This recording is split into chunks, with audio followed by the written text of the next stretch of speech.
We're set to get things going from Ann Arbor here momentarily. I'm Garrett Drake, your pregame host. And first, I want to take you back to practice earlier in the week where I got a chance to talk with Sammy Billis and assistant coach Ricky Miles. Let's take a look. For Club Ice Hockey at Indiana University, I'm Garrett Drake, and welcome to the first weekend preview of 2022. The boys are out back practicing here at the Frank, and they're going to travel up to Ann Arbor this weekend to take on Michigan in a 2-game set. Sam and I will have all the analysis for you coming up. On the season, the Michigan Wolverines are coming into this series with a 16-9 record. They're ranked number 15 compared to Indiana being at number 9, and they have 7 wins in the TSCHL so far. It's going to be a great couple games, and now on to the Indiana side of things.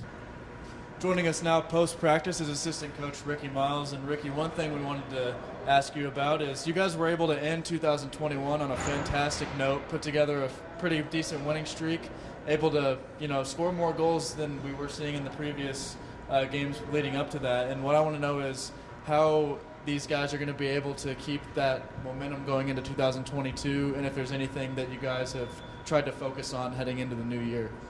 Well, definitely, as you've seen in tonight's practice and everything, we've definitely been working on just getting our legs back under us and everything after the long break. But overall, I think coming into the rest of the season, we're really focusing on just getting pucks on net and scoring goals as much as we can. And yeah, I think that's what's going to help us be successful. Yeah, we're about to interview Sammy about his new bucket. What are your thoughts on it? Oh, I love it. It brings a great team spirit to the whole team. So the boys were definitely skating around tonight. The mounds of snow piled up on the ice toward the end of practice there with the conditioning drills. How would you rate the team's stamina level right now? Oh, I would definitely say we're, coming after break, we're definitely a little slow, but definitely getting back to where we were, and hopefully come Friday we'll be even more in shape than we were going before break. All right, Coach, we'll see you this weekend. See you this weekend. Thank you. Joining me now, my partner Sam Weixler. And Sam, Indiana coming into the new year with a record of 11-5-1. It's going to be a battle of rust versus rust, as they haven't been in action since the weekend of December 4th. What does Indiana have to do to have a successful weekend? Yeah, the last time Indiana played, they split the series against St. Louis. The first game in a heartbreaker in overtime when the Cream and Crimson went down a man after some questionable calls late in that game. And the second game, Indiana lit it up. They scored a dozen on St. Louis. And that's a huge momentum boost, and it's a great mindset to be in, knowing that if you need offensive production from your guys, you're going to get it. And now with Sammy Billis back, the goaltender, after an injury, it's just even more confidence on the defensive side as well. Joining us now is goalkeeper Sammy Billis. And Sammy got a new bucket for Christmas, as you see here, with the Indiana designs on it. One thing I wanted to ask you, I'm sure you made a lot of saves in the old helmet, shutouts in the old helmet. How eager are you to get out there and get your first saves in this one? Oh, I'm really excited, and especially playing at a great rink like Yost we are this weekend. That's always really exciting to go play at the actual D1 rink and stuff. And yeah, obviously see how it looks with the jerseys and everything. Is there any tinkering you're going to need to do with it, or is it good to go? Is it game ready? All set. All right. Well, let's go through the designs on it a little bit here. What do we got? So like on the sides here on this side we got the sample gates. I just thought that'd be a cool element to throw in because it's like a cool part of campus, and I mean I like how it looks on the mask. And then on the bottom we got obviously the 30, my number, and we got like these stripes here. Obviously the stripes are like an iconic Hoosier thing, if you will. Candy stripes. And then on the top we got like this red area with a bunch of Indiana logos. I kind of liked like the concept of it going from dark to a light on the bottom, so I did that on the top. And then on the back we got a USA and Russia flag. I'm Russian, so yeah, that. And then we got my neighborhood. Well, you know what they say, look good, play good, and hopefully that rings true this weekend. Good luck, and we'll see you there. Thank you. Appreciate the time. Wait. We hope you enjoyed that little snippet, and we're going to take you around the TSCHL for the action yesterday and the games that are taking place later today. Louisville came out victorious on the road in Lexington at Kentucky 7-5. And if you saw on social media, the fans were getting rowdy in that one as the glass ended up breaking, and they had to pause the game to get that repaired. Ohio got a surprising 6-3 victory in Columbus against Ohio State, and Miami took a 2-3 loss to Salt College, and they are currently leading the TSCHL, so it was a little shocking that Miami fell. that early. In terms of the action today, Louisville will face Kentucky once again today at 6:30. Bowling Green will take on Lake Superior State at 6 p.m. Miami will travel to take on Michigan State at 5, and Ohio will take on Ohio State at 4. Another thing to note, today's game versus Michigan for Indiana will not count for league points in the TSCHL as they played a 2-game set. Only the first game counts, just to make sure that the point standings remain fair and all that. We've got about 6.5 minutes until puck drop. Sam will join me here shortly, and we will be back on the Indiana Hockey Broadcast Network.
It's a winter wonderland outside, but in at the Yost Ice Arena in Ann Arbor, things are heating up.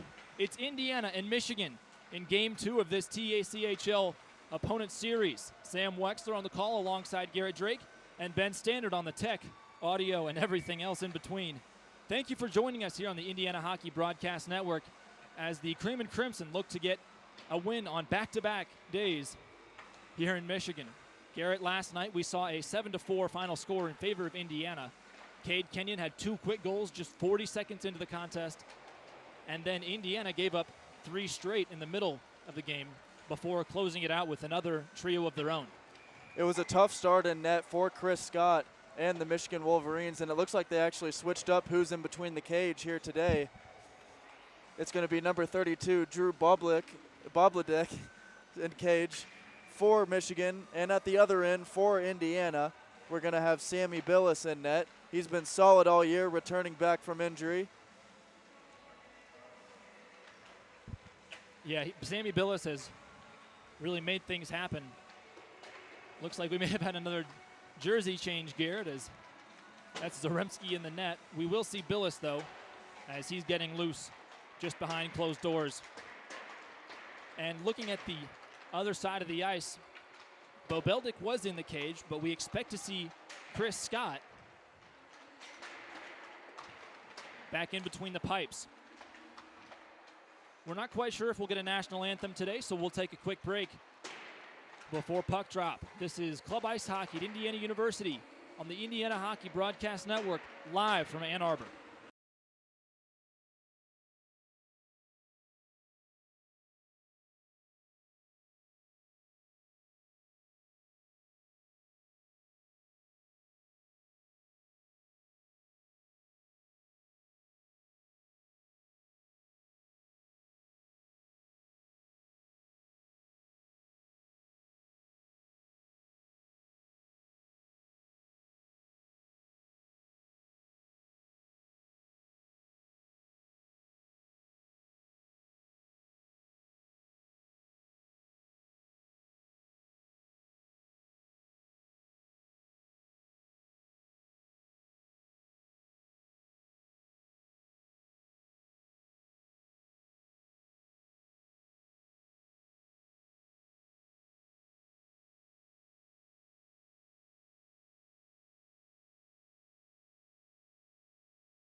The Cream and Crimson of Indiana University, 10th in the Southeastern region of the ACHA, with an 11-5-1 record coming into the weekend, not including that dub last night.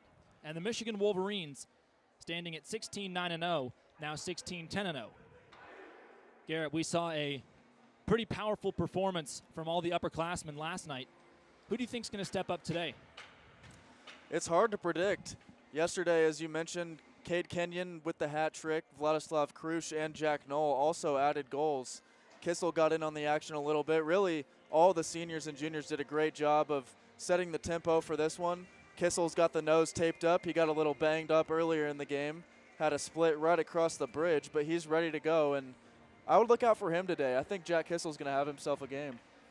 I have to concur. Kissel tied for the team lead in goals scored. He had added to that total last night. He's at 10, tied up with Will Jeremy.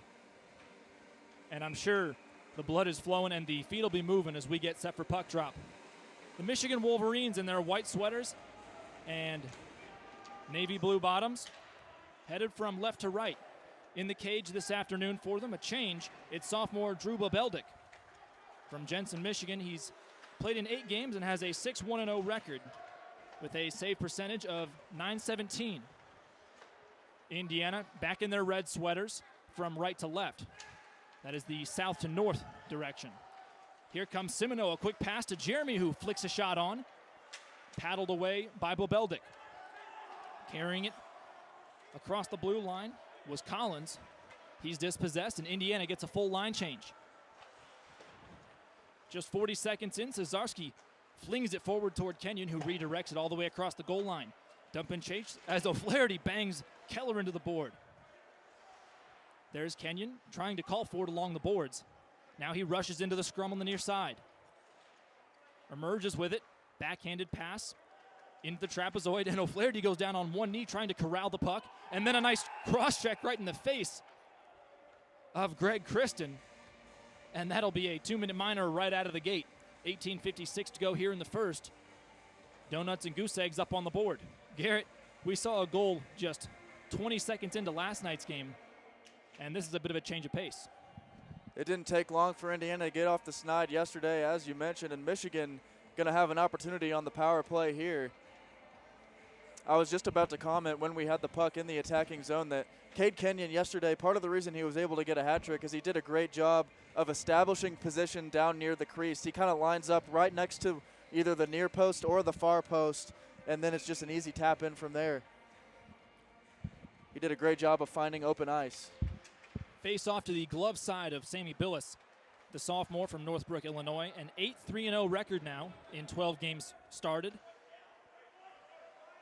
Save percentage of .912, not factoring in last night's victory.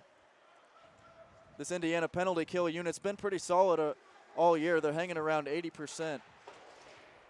Toilet Bowl over to the near side. Michigan loses the blue line, and McDonald retreats, back skating across his own blue line. Forstner takes a whack on the hands and threads it across. Cesarski on the penalty kill right now. Indiana down a man. Pushing the puck wide. Brandenburg on the forecheck, steals it right along the goal line. He's tripped up from behind and draws the call as he ends up with a face full of snow. 18:14 to go here in the first, and it appears as though we will have a 4-on-4 for a minute and 18 seconds. Yeah, that's a quality kill by the boys in red right there to start things off. They got a little help from the Michigan captain, McDonald, right there as he heads to the box. And the penalty box did not take long to fill up yesterday, and today it looks like that trend is going to continue early. Tommy McDonald takes the draw. A big slap shot from the right point. Gets pushed across the line, and Indiana will retreat. 4-on-4 for the next minute and change. Matthews flings the puck into the neutral zone. Bounces eventually over to Chambers, who gets taken down from behind. No call. Scooping it up is Persicki. He swings around the cage, feeds it to Matthews, working the blue line. Persicki takes the cycle, and it's knocked back toward McDonald. 3-on-1, odd man rush with all the Michiganders in tow. Back to Timmons. A wrist shot goes through traffic and slowly slides past the near side post. That one found its way off the skate of Tommy McDonald and nearly found the net. We've played 2.5, 28 seconds left on this 4-on-4. Micheli, a backhanded shot. And Bobeldik slams his glove down on top of the puck to temporarily stop play. Micheli didn't quite get enough oomph on that shot right there. He went to the backhand, but pretty easy save for Bobeldik. A reminder, this game will not count towards the Tri-State Collegiate Hockey League standings because of a loophole in the league bylaws this year with the two divisions, the North and South. Indiana set to go to the power play here in 10 seconds. Down on the ice, O'Flaherty's got his hand on the penalty box door, and he will trickle out eventually. Here's Culver on one last rush, but it's offside. Michigan got a little bit too eager, and so just under 17 to play. It'll be 5-on-4 for the Cream and Crimson. Vladislav Krush, the winger for Indiana, had an impressive game last night. He had a goal and an assist as well. He's a physical guy that when we talk to Cade Kenyon or other younger guys even, they say, he sets a great example and is always in the corner when you need him to be. He's always been a player who impacts the game a lot more ways than just putting numbers on the score sheet. We talked about how he likes to get down into the corners along the boards and lay hits, and he really uses his body well. DiLorenzo fights off a check, slides across the goal line, swings it to the far side now. Outside the right dot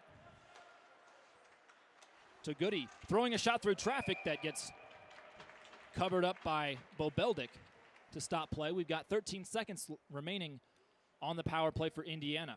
Michigan already 0 for 1 on their advantage. Vlad was calling for that puck down low, and he nearly got his stick on that wrister that was sent in.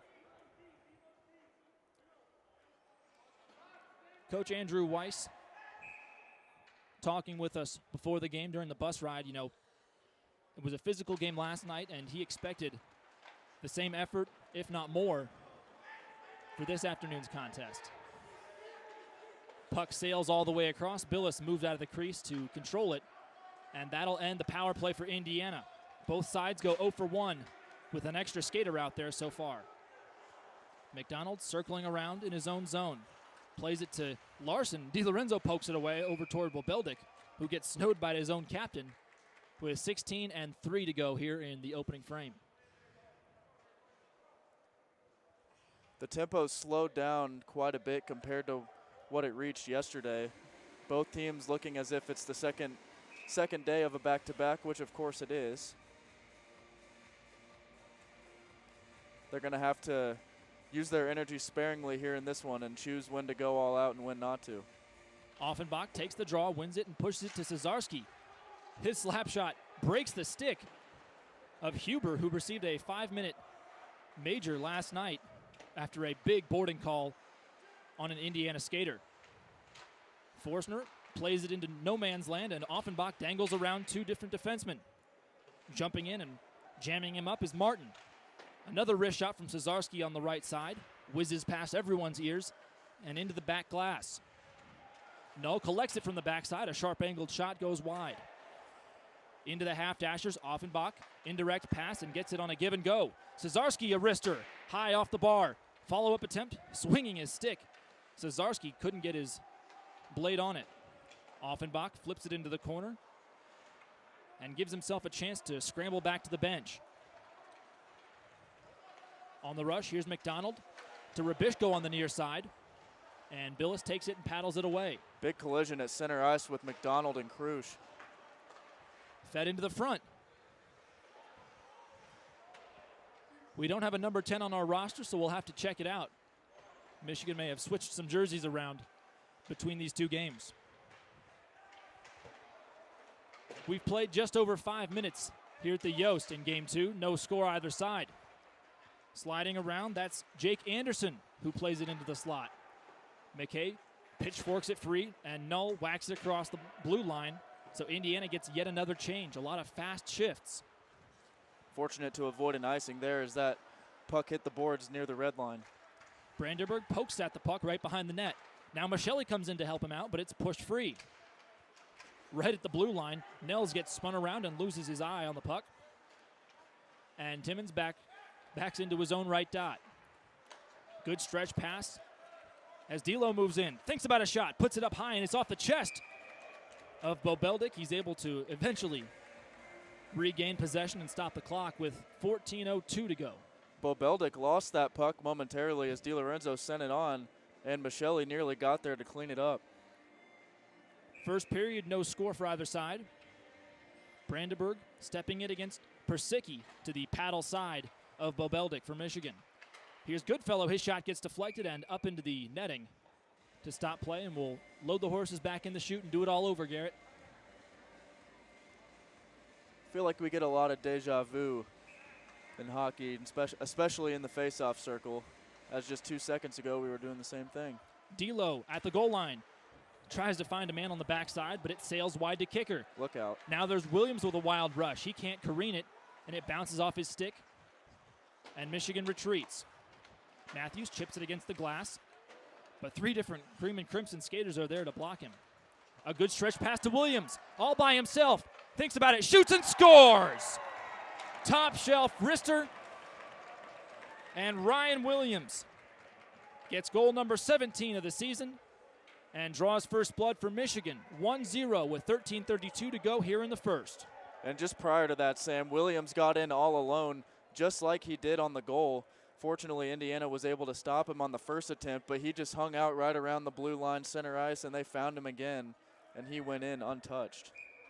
Garrett, we've talked about how good Indiana is when they score first, just as they did last night. Thankfully, because their record is so good this season, they haven't been terrible, except for a few outliers when they give up the first goal. It hasn't happened very often this year, but as you mentioned, they do tend to struggle a little bit more when they're playing from behind. Playing from behind early. Cesarski takes a whack at it and throws the puck all the way across. Jeremy moves into the right slot. The refs missed that call there. One-timer from in front of the cage sails right past the eyes of Bobeldic. Played to the circle, and Collins moves away with it for Michigan on the attack. Odd man rush, 3-on-2. Slap shot from Culver, a redirect. Poked at it, and it sails wide of the cage. Culver gets bashed into the boards. He goes down hard on his knees. Knocked free, and it slides to the blue line. McDonald lays the reverse hit on Simino, and we're going to have a hand pass, says the lineman on the far side. So 12.5 to go here in the opening frame. Coach Weiss saw this happen too. When Indiana was carrying the puck through the neutral zone up along the far boards, the puck actually hit the skate of Matthews, number 6, when he was heading to the bench. And Michigan did have 6 players on the ice at the time. That very easily could have been a too many men penalty. Absolutely.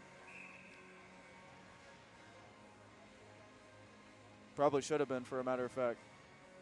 O'Flaherty stepping in against Forstner to take the draw. It's won by Chambers.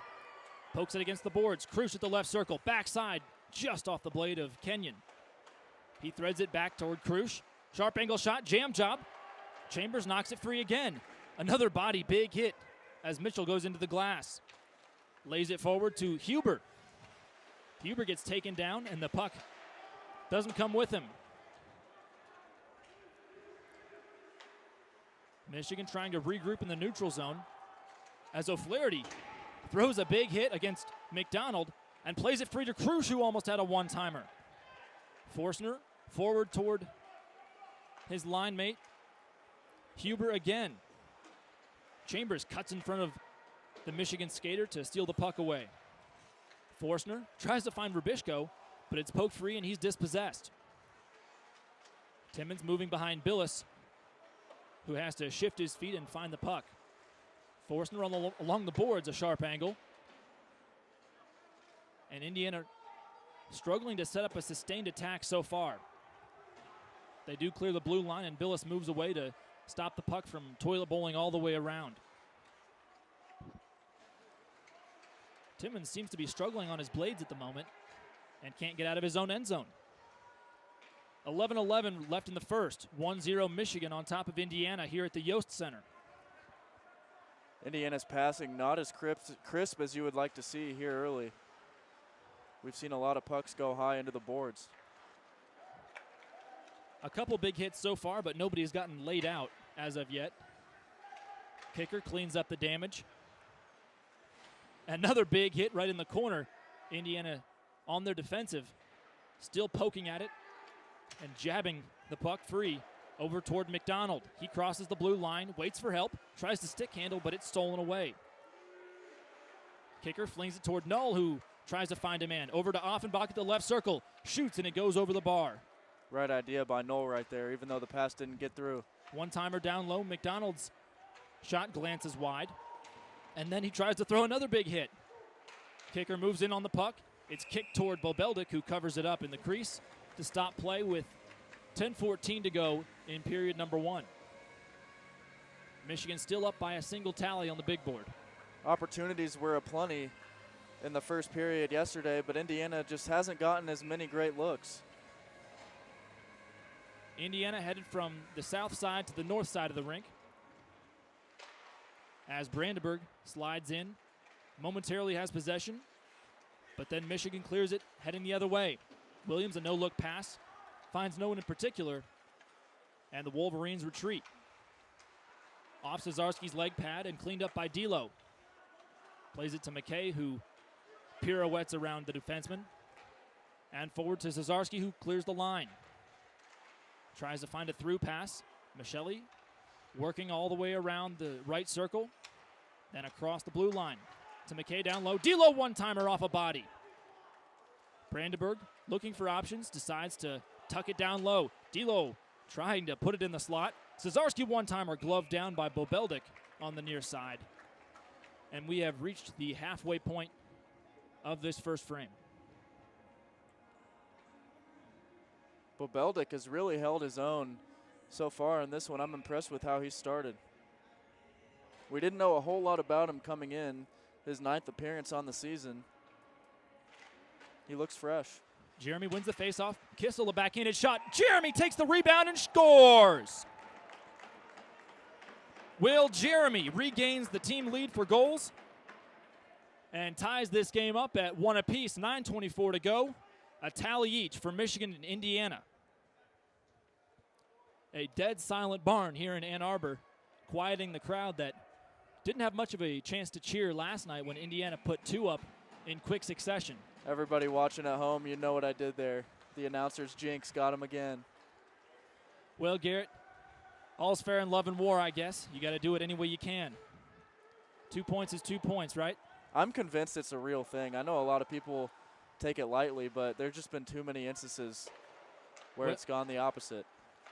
In my experience, I've believed that, but Vin Scully says it doesn't exist, so I'm tempted to take his word. Here comes Keller spinning around the right circle on the attack for Michigan. It bounces wildly toward Billis, wobbles up on top of his right leg pad, and he's able to move his right shoulder over and block the puck from sliding across the goal line. A dangerous play and an opportunity for Michigan that they really didn't have a chance to take advantage of because it was just a fluke, and that's how the cookie crumbles, Garrett. Timmons was trying to redirect that puck away from the net, but he almost put it right past Billis. 8:55 to go in the first. Michigan wins the draw to the stick side of Sammy Billis. Keller tries a wrist shot, and the puck instead redirects into the neutral zone right in front of the Indiana bench. Players are bashing, guys almost going over into the cream and crimson line. Now Keller pushes it to Mitchell on the near side. He sonks at the puck at the goal line. Chambers clears it free. 8:30 to go. 1-1 the score. Timmons gets tied up. Threaded over to Simino, who's got a 2-man rush. All by himself on the right side, waits for help. Leaves to Kissel, shooting, kicked away by the left leg of Bobeldic. Simino finds the rebound, and Goodfellow keeps it in the zone. To Kissel at the right circle, feeds it to the backside. Jeremy couldn't get a stick onto it. Stick lift forces Jeremy to retreat, and Indiana will cycle out 5 fresh sets of legs. One thing to note about the playing conditions, there was a public skate taking place here at Yost pre-game, and it seems like the ice is shredding up a lot faster than it did yesterday. The public skate had a lot more people than yesterday, and we see mounds of snow piling up near the bench area, along the boards, and especially in the crease. It seems like it's not holding up as well. Well, Garrett, when you go to the Chicago Blackhawks games or even the Indy Fuel games back home, they've always got the cheerleaders and the ice crew circling around, skating quickly with their giant shovels. I don't think we have access to that number of people today. Yeah, and we've seen the puck get caught up near the bench a couple times already. Seems like the ice is a little bit slower.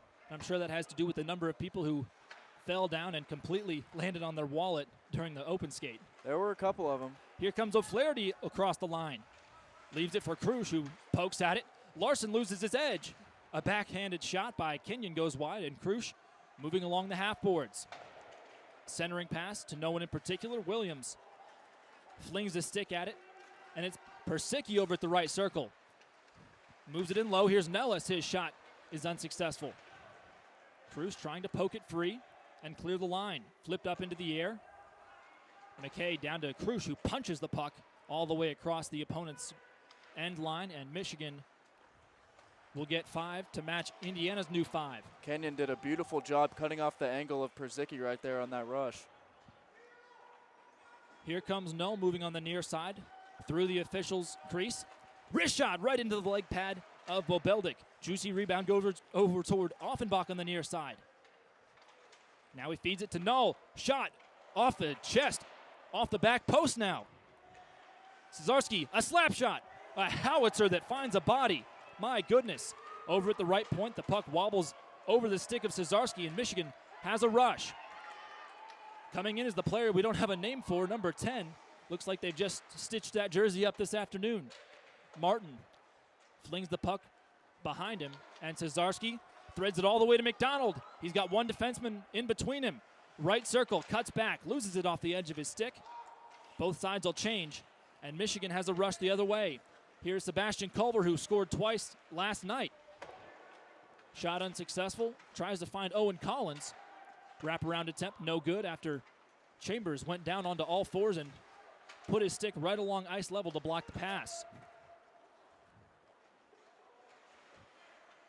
5 and about a half to go here in the first. Indiana trying to clear the puck, and the shot gloved down by Billis. Shouty had a snapper of a shot to the top corner, and Billis quick reflexes like a cat. Trevor Shouty, the senior from Marysville, Michigan. Pretty talented player, 21 games played out of 23, not including last weekend that we don't have stats for, of course, Garrett. And we talked yesterday about how funny the player profiles were on the Michigan team website. Shouty's profile says that he's never been caught smiling more than twice in a single game. He's Captain Serious. I guess so, Garrett, just like me in the early years of high school. Captain Serious. 5:27 to go here in the first. 1-1 the score.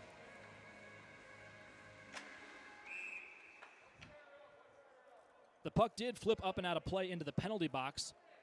So everybody regroups, and we'll have a face-off just outside the Indiana zone. Shouty might be cracking a smile here as he got kicked out of the face-off circle, but now he's asked to come back in. Draw pushed forward by Brandenburg over toward the stick of Kristen. Michigan moves forward. An optimistic shot sails way past Billis. Collins absorbs the hit, and Brandenburg slides in to recover. To D'Lo off the roulette wheel. Collins working the blue line. Back towards Shouty, a no-look pass. Brandenburg feeds it all the way across to DiLorenzo. Icing waved off as the puck wobbles around. Brandenburg tries to find the puck on top of the logo and does, working the blue line to keep it in. Great job keeping it in. Deflection over toward Michelli. His shot gets kicked away. And the puck all the way across the ice. Goodfellow didn't know what to do. He spun around trying to find the puck and then was recalled over toward his own bench. Under 5 to play here in the first. Tie game after some very skillful goals.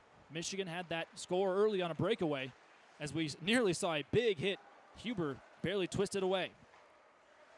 Charging in is Rubishko. He shoots and scores. Forstner got the deflection. And with 4:20 to go here in the first, Michigan's got a crooked number up on the board and regains the lead. Forstner with goal number 7 on the season. And number 1 this afternoon. It seems like the communication has been an issue for Indiana early. They touched on it a lot earlier in the week in practice, and that's the second time now that they've just lost a guy in the slot. Off the opening draw, Kissel, who's got his nose taped up with all kinds of butterfly clamps, moves the puck forward to Jeremy in the far corner. Backhanded pass to McKay, who holds the line and flings it down low to Simoneau. Miscommunication as nobody for Indiana wanted the puck. Jeremy jabs the puck free over toward Kissel in the far corner. Flung around. Simoneau dances. A quick one-timer from Jeremy just misses. My goodness, close range. McKay gets tied up at the blue line, and the puck leaves the zone. Michigan gets new guys on. And now a stretch pass from one stick deflected by Kissel, and Indiana now gets the change to match lines. 3.5 to go. Michigan enters the zone, but they don't have enough men with them. Timmons slides around, gets pinned in the corner. Williams, some fancy stick work along the goal line. Now Chambers is able to dispossess him, but the puck is still in the zone. Nels turns around along the line. A one-timer covered up by Billis, a snapshot from the blue line. That was off the stick of Tyson Suggs, the junior defenseman. 6'3", 211 pounds. And Tyson Suggs is an environmental engineering major. So naturally, as an engineer, his weight on the team website was listed in grams. Garrett, it's been a few years since I took biology or chemistry, so I had to look up the conversion rate. Yeah, the metric system will get you every time. Matthews plays the puck all the way across the width of the zone. Here's Nels moving in at the left circle. Centering pass wobbles high into the air, and Persicki chips it forward. 2.5 to go. Centering pass. Persicki's shot is paddled away by Billis. Another good save from the sophomore. Kenyon charges into the far corner, puts his body in front of a man, and O'Flaherty lunges at the puck to push it free. 2.5 to go. Michigan up by 1. Kenyon steals the puck away, has himself a breakaway, then gets tied down from behind. No call, surprisingly. And the puck back into the neutral zone, nobody possessing it. Shouty, stick handling back and forth into the slot. Flicked away by Goodfellow. Call for a one-timer, backside, score! Shouty made an opportunity for himself. The rebound flicked back toward him. And with 2:06 to go here in the first, it's 3-1, the Wolverines on top. And again, we just see Shouty find a free spot in the slot across the net. It's an easy one-time pass, and he just taps it in.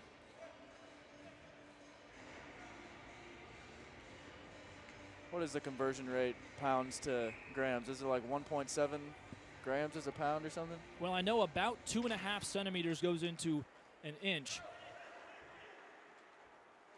I know that because I've got to convert the Canadian recommendation for ice thickness, figuring out the ice on the ponds Is it around where we safe? are. Yeah, 4 inches or more. Here's Collins on the rush at the right point. Kicker whacks it away. McDonald lays a big hit. It's a 3-on-2 rush. Offenbach at the right point to McDonald. Back to Offie. Stick handle shot. Deflection. The puck rolls away. McKay charges in and keeps the puck loose. Null has it, stick handles, and pushes it to McDonald, who lost it. Couldn't find it in the corner. And Michigan moving free. Brandenburg, an easy steal at the right circle. Waits for it. A quick shot. Gets knocked away and into the near corner again. Michelli slides in, and we're going to have a call on McDonald. And it appears Ben Forstner is slow to get up on the near corner. Ben Forstner, one of the alternate captains, a senior from Grand Rapids, has his hands up and is visibly frustrated, as is Tommy McDonald, a frequent flyer in the penalty box. Yeah, 13 in red finds himself there more often than not. We got some insight that he's definitely in the higher percentage of ACHA players in penalty minutes. Well, on the 10-minute misconduct in yesterday's game alone, he has over double the number of PIMs of anybody else for Indiana. He's got 84, not including anything today or yesterday, save that 10-minute. 60 seconds to go here in the first. Indiana trailing by 2. Cesarski flings the puck forward. Bobeldik doesn't have to make a save, and it bounces across the boards. Slowly setting up the attack is McDonald. Plays it to Forstner, who seems to be moving fine on the near side. Bounces it through. There's Keller. Cesarski pushing him with his right hand into the boards and frees the puck. McKay chipping it off the glass, and it ricochets back behind the net again. 5-on-4 for Michigan. They're already 0 for 1 as they ended up getting called for a tripping penalty when they had their first power play to offset it and make it a 4-on-4. Perzicki moving in with some pace on the near side. Indirect pass across the boards. Suggs works the blue line. Back to Williams. A centering pass. Perzicki's shot gets kicked away and all the way across the ice. And that's how the first 20 minutes will come to a close. 3-1 the score. Michigan fighting back here at home to defend their barn. And Indiana unable to score first and unable to match the goals by Michigan. Garrett, a little concerning, or is it just how the puck wobbles? Well, really the main problem for Indiana that they need to fix is they just got to get back and communicate who's got who, especially down in the slot. Look across the net, see if anybody's camped out there waiting for a pass. But Michigan's going to start the second on the man advantage, up 3-1. So the Cream and Crimson got their work cut out for them. Well, we'll have the intermission show, and we'll bring you back. Garrett will be on the call, and I'll have the color when we return to the Yost Center. 3-1 the score after 1 period. This is Club Ice Hockey at Indiana University on the Indiana Hockey Broadcast Network.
Welcome back to the Yost Ice Arena in Ann Arbor, the building that is currently 99 years old. Indiana down 3-1 to Michigan as we get set to resume here in period number 2. I'm Garrett Drake taking over the second period play-by-play duties. Sam Weixler will be joining us on the color. Indiana will start this period a man down as Tommy McDonald still has 44 seconds remaining on his penalty.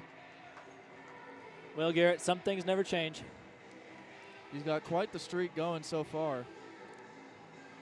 Well, his misconduct streak will be broken if he stays clean the rest of the game.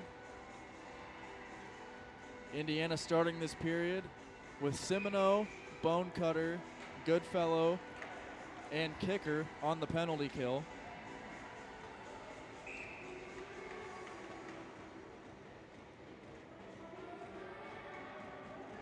As both teams are set, and period number 2 is underway. With the puck now on the near side is Suggs. He sends it back across. Culver lost the handle. Kicker trying to get it out of there, and Shouty ends up resetting back to Suggs. Goodfellow tried cutting off there. Now Culver on the stick across, and Shouty had a wide open net. The puck just hit off the heel of his stick. That was nearly disaster for Indiana right off the gate. Garrett, both these teams are very quiet so far. We're only 30 seconds in, but there hasn't been a lot of talking from the players or the benches. Communication seemed to be an issue in the first for Indiana as that shot is gloved down by Billis. And the penalty is now over.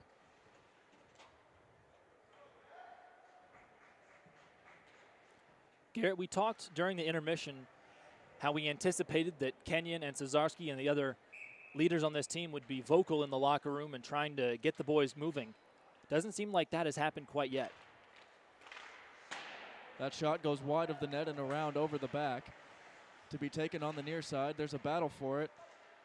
Puck is still loose, and Offenbach taps it over to McDonald. Tommy McDonald trying to play it past Paul McDonald of Michigan. And now the puck is sent all the way down and cleared back towards the neutral zone. Knoll gets the shot away. It hits the heel of McDonald out in front, and Knoll gets leveled. His helmet is off. No indication of a penalty from the officials yet. They're going to concur and talk about this one. Well, Knoll's got his lettuce all over the place, a little shaken up. We're just over a minute into period number 2 as Jack Knoll took a big hit. And it appears he's going to go to the locker room after this one.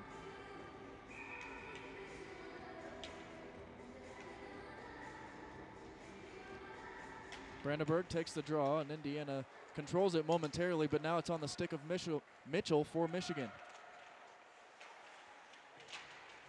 He goes around back and plays it over to Forstner.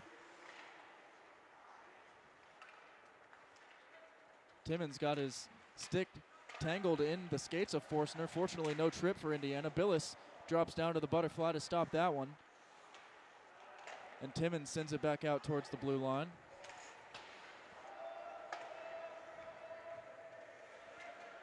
Chambers with the puck now. He tries finding DiLorenzo up ice, and he gets away.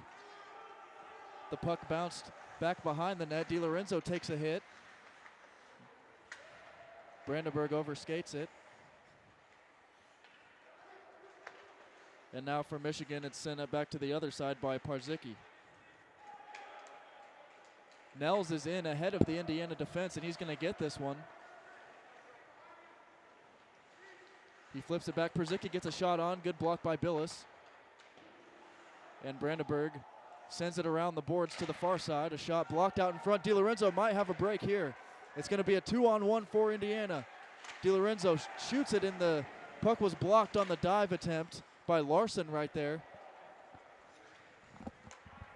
Williams out in front. 2-on-1 for Michigan the other way. Billis, big save. The puck is still loose. And now it goes into the near corner. They don't know where the puck is. They shoot it, and it nearly goes in the net. My goodness. The puck is still out there, and now McKay laid on the puck. Garrett, I think Jack Kissel may have just earned himself a trip to the box. And he is livid. McKay and Billis were both sprawled out into the net trying to keep that puck from crossing the line. It ended up going into the near corner, and nobody saw where it was. They then flipped a wrister on net. Garrett, it looks like they've been awarded a penalty shot. We haven't seen a penalty shot in the middle of a game since DiLorenzo tucked one away against Davenport way back in October. It'll be Ryan Willy Wonka Williams to take the shot for Michigan. He's the leading goal scorer for the Maize and Blue with 16 on the year.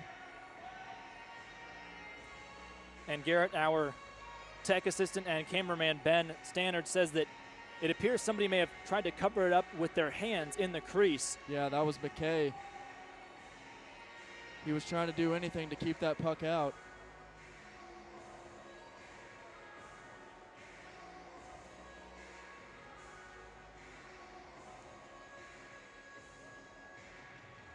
Well, Ryan Williams has 3 hat tricks this season and certainly knows how to put the biscuit in the basket. Cesarski trying to plead with the officials, but it's going to be a penalty shot for Williams. And a penalty on Kissel.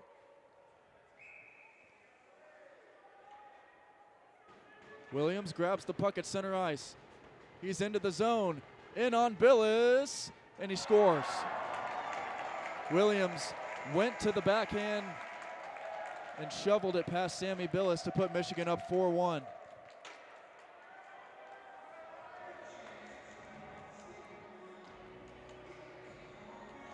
Well, Garrett, a disappointing start, and something's going to have to change. Something's got to give for Indiana if they're going to recover and get back into this contest. Although Michigan was certainly able to do exactly what Indiana did yesterday, 3 straight goals. We were talking about during the intermission, Indiana has to find a way to stay out of the penalty box by any means necessary. And now here in the second, they give up a penalty shot goal and get hit with a penalty on the same play. Yeah, Kissel got banged for a bit of a shouting match with the referee and linesman. He was having a field day in a war of words. Face-off controlled by Michigan in the offensive zone. They flip one on. Billis lost it momentarily, but the puck goes wide. Matthews flips a wrister, and Billis grabs that one with the glove. 16:51 to go in period number 2. Michigan just converted on a penalty shot to go up 4-1. Ryan Williams getting his 17th goal of the year.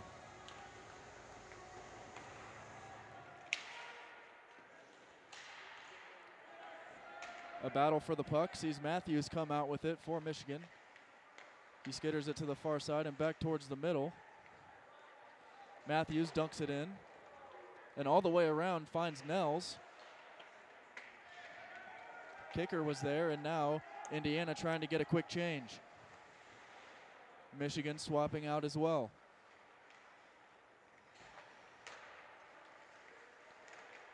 Bringing the puck into the zone now is Sebastian Culver. He leaves it off. Culver gets it back. Fires one in the crease, and it was knocked out of there. That puck went into no man's land, and Timmons with a chance to clear and use up some clock here. 50 seconds remaining on the penalty. 15:55 to go in period number 2. Culver brings it into the zone again. Dangles through. Didn't get the shot off after a pretty display of stick handling. McDonald gets the puck, flips one in. That hit a body out in front and bounced towards the near boards. Now across. Again, a flip shot goes over the net. Brandenburg battling for it with Culver in the corner. Timmons got a stick on it, and now it's tapped back in by Chambers and cleared out towards the blue line where McDonald keeps it in. Chambers couldn't quite get enough on that one. The penalty is now over as Kissel is out of the box and Indiana back to 5-on-5. That one gloved down by Chambers, and they find Kenyon on the line change. Kenyon is all the way in, and we're going to get a penalty shot here. He was out in front. That has to be a penalty shot. He was the only one with the puck. There was nobody in front of him. He was caught from behind. Well, Garrett, this isn't 1980. I'm not sure how that's not a penalty shot, I'll be honest. Kenyon was out in front. The official... Looks like they have awarded a penalty shot now.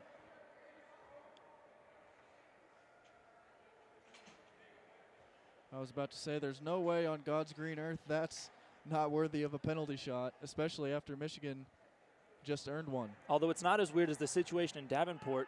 DiLorenzo had that penalty shot, but it should have been an automatic goal. The net was empty. Kenyon with the hat trick yesterday, brings it in, dangles, shoots, and he tried to chip it over. And Bobeldic lost the puck momentarily, but it didn't quite have enough to sneak past the line.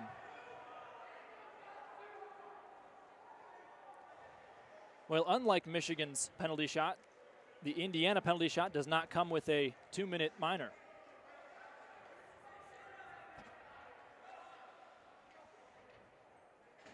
O'Flaherty will take the draw for Indiana in the attacking zone, going up against this Michigan Wolverines team that has really struggled in the faceoff circle against Indiana. Bodies hit the ground right off the draw, and it's kept in by McKay. No red jerseys there besides Vladislav Krush, but he's going to be unable to come away with that one. A flip shot from the blue line sent in there by Cesarski, and it goes wide. McKay loses his stick. Krush able to keep the puck in. It's gloved down by Anderson. The puck still in the attacking zone for Indiana, and now they enter neutral ice. Keller flips that one back towards the neutral zone. Cesarski slaps one that goes wide. Cleared out of there by Kristen. Kenyon kicks it up towards the middle. O'Flaherty, a slap shot that goes off the blocker. He took a lick after he let that one go as well. Anderson gets sent into the boards by Kenyon after he clears the puck out. Kenyon appeared to say something to the linesman on his way toward the bench. He's still not thrilled with the play on the ice. Michigan has been unable to get the puck out of their defensive zone for the past nearly 2 minutes now, really ever since after the penalty shot. It's kept in, and they're going to call an offside. Goodfellow didn't quite get into the zone. Well, close only counts in horseshoes and hand grenades, Garrett, and it looked like that was a puck length just over the blue line. Right you are, my friend.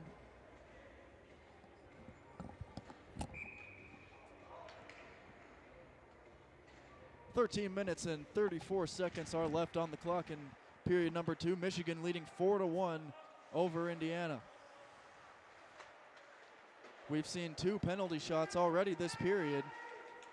As Forstner chases the puck down, a good job by Goodfellow to get it out of there. McDonald with the takeaway. He leaves it for Knoll. Knoll gets it poked away at the last second by Suggs. And Michigan avoids disaster there. Kicker sends that one in behind the net and out towards the far side to be taken by Jeremy. He kind of flips it back towards our direction. They're looking for Mitchell here. He gets sent into the boards. Matthews flips one behind the net. That one hit the pad of Billis from a bad angle. Kicker battling down low. He's on his knees now, sprawled out, trying to block the puck, and that one will go all the way back down. There's a race for it, and it's covered. Matthews and McDonald going at it a little bit after the whistle.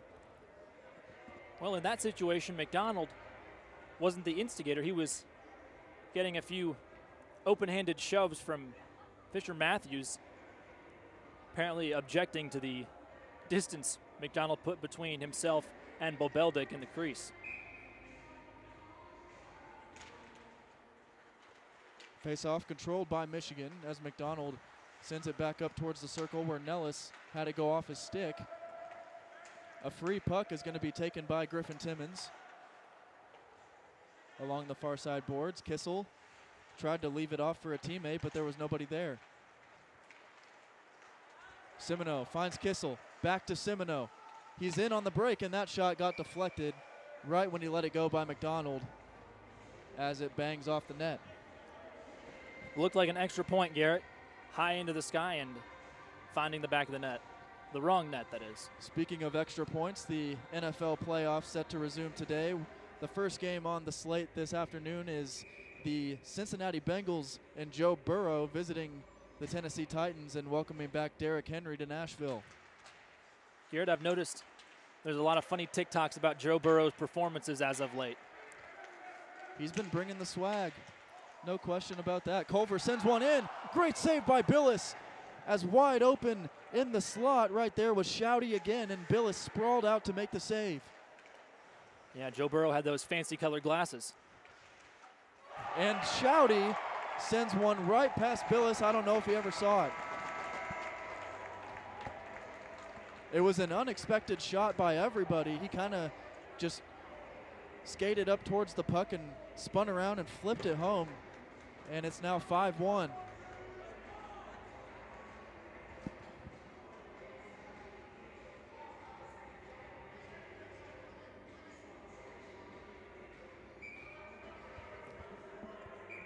Well, Garrett, it's going from bad to worse at the moment for Indiana. And timeout has been called by Coach Weiss in response. 11 and a half minutes to go in the second, and it has been the polar opposite of what we saw yesterday from Indiana.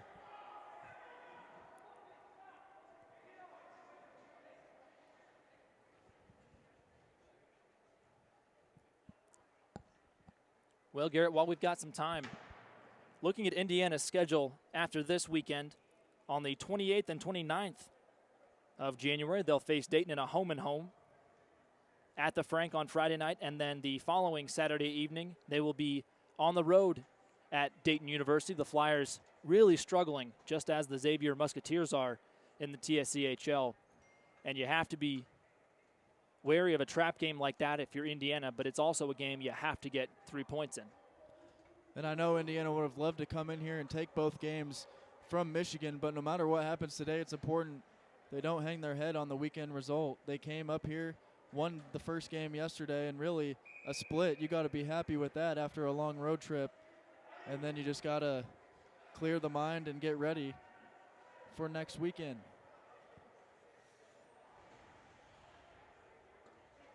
Still a lot of time left in this one, though. We've got about 31 and a half minutes of play remaining. Plenty of time for some Indiana goals.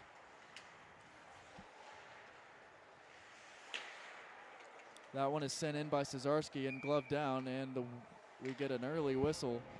Well, quick trigger by the referee. Can't complain in most situations. He's just trying to protect the well-being and safety of the goaltender and everybody near him. But Beldick had a conversation with the linesman right there. He was saying, hey, if that happens again, I'm probably not going to cover it up 5-1. Indiana wins the face-off in the offensive zone. Brandenburg sends it behind the net. A battle for the puck sees Michelli send it all the way back across. DiLorenzo chasing down. Indiana really hasn't lined anybody up and made big hits in this period. You got to change the energy, change the status quo, and make something happen. Cesarski did a good job knocking that puck back into the zone for Indiana, and now it's sent along the far boards, and that one's going to get all the way down. It's going to be an icing.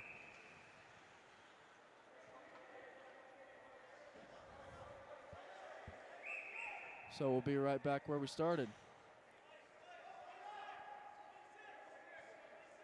Michigan's not going to be allowed to change here.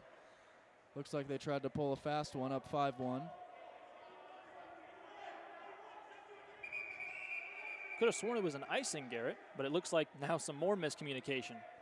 Well, Michigan changed after the icing was called, and now they're making the line that was originally on come back out. They tried to pull a fast one on us. Jack Knoll is back out on the bench. He took a big hit earlier that knocked his helmet off, and he seemed a little dazed after, but he has rejoined his teammates, and he looks strapped up, ready to go. Through the neutral zone and flipping the puck up over the defenders is Collins, and now Culver comes in. He's got numbers. He swings it behind, and a good job by O'Flaherty to thwart that attack out in front. Shouty almost had another one. That would have been the hat trick. Krusch whiffs on it and then goes into the zone. So he had to touch up. Goodfellow whacks at the puck, and now McDonald comes away. Kenyon back up to Krusch. He lets one go that hits off the skate of Matthews as he laid out to stop that shot. Culver flips that one up and over for a change. Billis lets the puck go, and going into the net is Matthews. Now coming the other way is Offenbach. Offenbach has a really sweet toe drag every time he gets into some space in the circles. McDonald bringing the puck in for Michigan. That one goes off of Chambers and underneath towards the far boards for Krusch. He tried to poke it away. That one goes wide. Martin with the puck now behind for Michigan. Back around, Martin controls. And Timmons brings it up the ice for Indiana. McDonald now with it. He gets knocked off the puck and hits the deck. As the crowd got on their feet a little bit after that hit. McKay all the way across, he scores!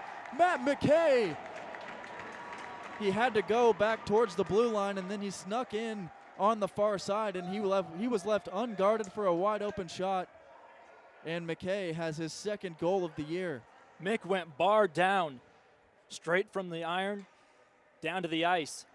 A beautiful wrister. My goodness, what a shot. Indiana trying to crawl back into this game. It's now 5-2 with 8:45 remaining in the second. And if they can get this lead down to 2, you got to think that's doable. We saw a barrage of goals from the boys in red yesterday. They put up 7. Cesarski chasing that puck down. And the whistle is blown. I'm not sure why. Looks like it's going to be an ice against Michigan. Well, referees in the TSCHL don't always give us the hand signals we'd like, or gestures, instead rather shouting at the benches. So we kind of have to piece it all together like a puzzle, Garrett. Cesarski was able to win the race to the boards, and Indiana wins the faceoff in the attacking zone. Jeremy tried to center that one, but nobody was there. McKay flips another one on net, and it's gloved down by Babeldik. That one almost found pay dirt as well.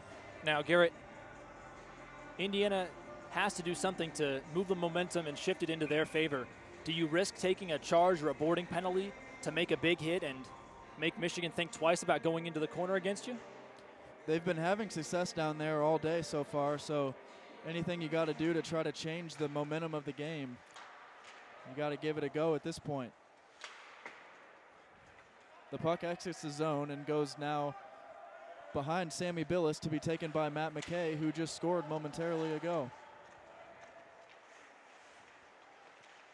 The centering pass finds Mitchell, and that one went off the blocker of Sammy Billis. And coming out with the puck now is Will Jeremy. Jeremy dangles his way past the defender. He tried leaving it off for Kissel, but the puck missed him. Now it's gloved down by Simoneau, and he scores! Aiden Simoneau gloved the puck down to himself and hit a spinning backhand that got past Babeldik. It's 5-3. Well, Garrett, you know what they say about a 2-goal lead. And Indiana had back-to-back goals just then, proving that they're capable of that. Tone starting to shift, momentum sliding toward Indiana, but it still seems like the ice is fairly level. For those of you who are unaware, a 2-goal lead is known worldwide as the worst lead in hockey, because when you're up 2, you tend to take your foot off the gas. Put your foot on the brake a little bit, and then if you give up a goal up 2, you suddenly have the urgency of only being up 1 compared to a tie game. You're going all out. Suggs flips that one towards center ice. Good job by kicker to cut that off. Brandenburg loses his blade. That one goes through the legs of kicker, but it's kept in. Across, they find it. Now working the puck down to DiLorenzo. They leave it off. And Michelli had a great opportunity in the slot there, but it goes wide. Michelli chasing the puck down. Brandenburg sends it back in. That one went off the skate of Suggs, and Collins able to control for Michigan. Shouty missed the pass that was intended for Culver, and Griffin Timmons will grab the puck for the Cream and Crimson with 6.5 minutes to go in period number 2. Bonecutter loses his edge. Out in front, Kenyon gets one off, and it's off the blocker. As Babeldik went down in the butterfly, that one goes over the net. Cade Kenyon's had a couple great looks early in this one. Timmons will win that race, and we're going to have another icing going against Michigan. Well, Kenyon had a big game on and off the ice. He had his cheering section. His parents and family traveled to this game, and it appears some of the family and girlfriends of other players on the team as well made the trip up north. Some folks flying in from the East Coast, some driving from every cardinal direction, it seems, to see these guys in a big arena and a pretty important game. They've been treated to a lot of offense these past couple days as Nels tried playing that puck forward, but Matt McKay was there. This is going to be an icing against Indiana. You know, Garrett, when you're talking about the families of players, when you're broadcasting, you sometimes get into the habit of saying wives and girlfriends of the players and coaching staff, but seeing as this is college and there's no married players, you got to watch your words carefully. Yeah, not quite.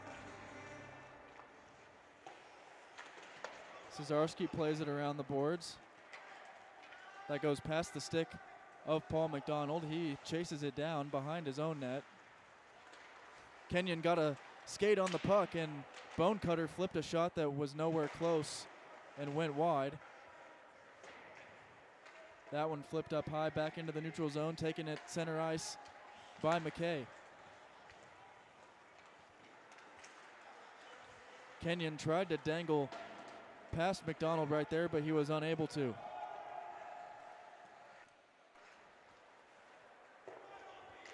The puck re-enters the neutral zone.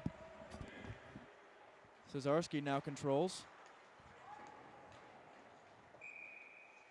And we're going to get another icing going against Indiana here.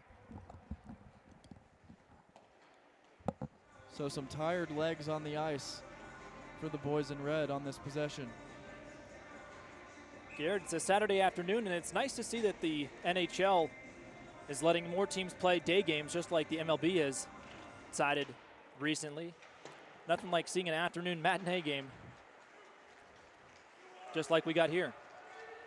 McDonald bringing the puck in. That shot goes high and off the net. Fortunately for us, we don't have to worry about any of the glass panels being broken by rabid fans like the Louisville-Kentucky game last night. Yeah, reports out of Lexington say that some Louisville fans banged on the glass in the corner so hard that the entire pane shattered, and they had to spend some time cutting new plexiglass and fitting it back into place before play could resume. Battle for the Governor's Cup in the Bluegrass State is always a hotly contested matchup, no matter what the sport. I'm sure we wouldn't have to worry about that anyways at a state-of-the-art facility like the Yost Ice Arena, but it's nice to be able to hear ourselves when we're talking compared to having a rabid crowd banging on the glass the whole game.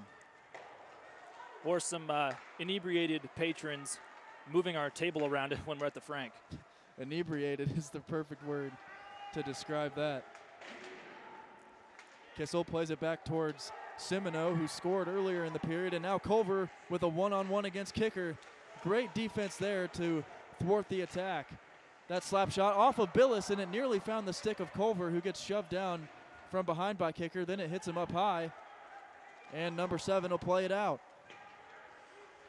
Kissel working the puck in, and Jeremy with a missile of a shot goes top shelf, upper corner, and it's 5-4. 3 unanswered goals. Indiana roaring back. Well, going from one game that's had plenty of scoring to a game that's got none. Garrett, we talked about Joe Burrow and his fancy glasses, no score down in Nashville. Goal number 11 on the year for Will Jeremy, and Indiana scoring 3 straight goals late in the second to make this a ball game. Possibly the 12th for Jeremy as he regained the lead with that goal earlier.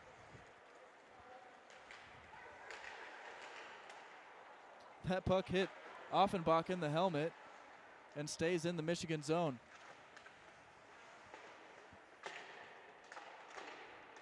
Now into the near corner. Bit of a blind spot. Sees Indiana come out with it. McDonald working through neutral ice. He gets in. Lets one go. It's off the pad. And Knoll nearly got there for the cleanup.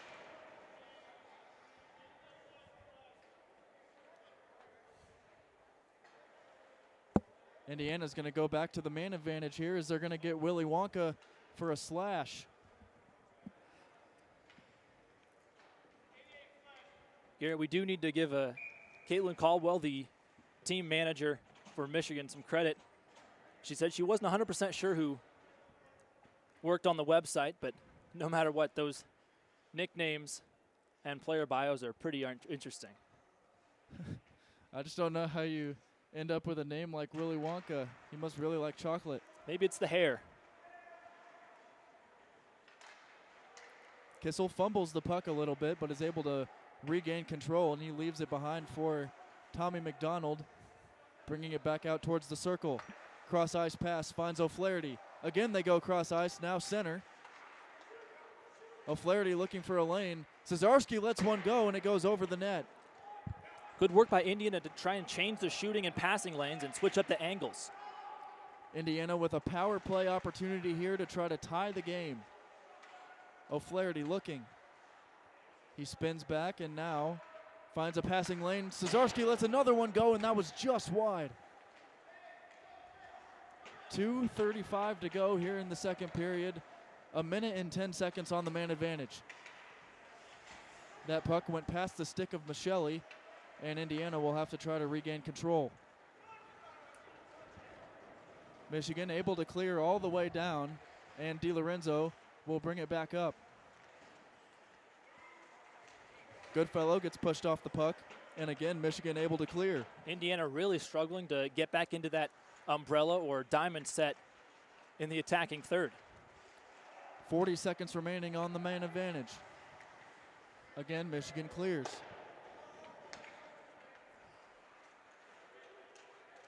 DiLorenzo trying to get something going. He dangles through a couple defenders. It's now on the stick of Jeremy. DiLorenzo shoots, and that was deflected up high by Keller, and it hit the net.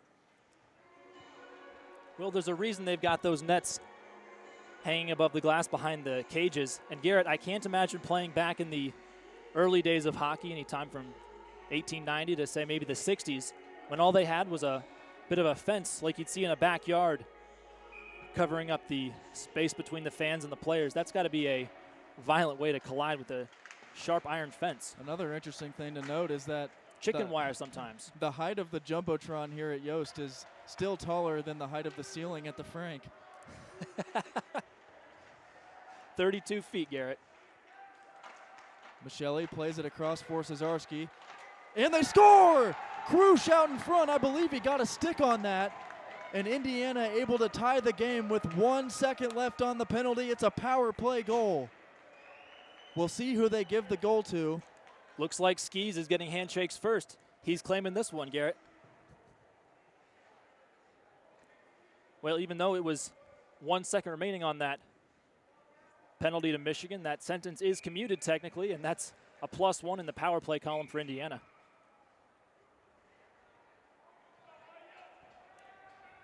And Michigan going to use a timeout here after 4 unanswered goals by the boys in red. An incredible display to get back into this game.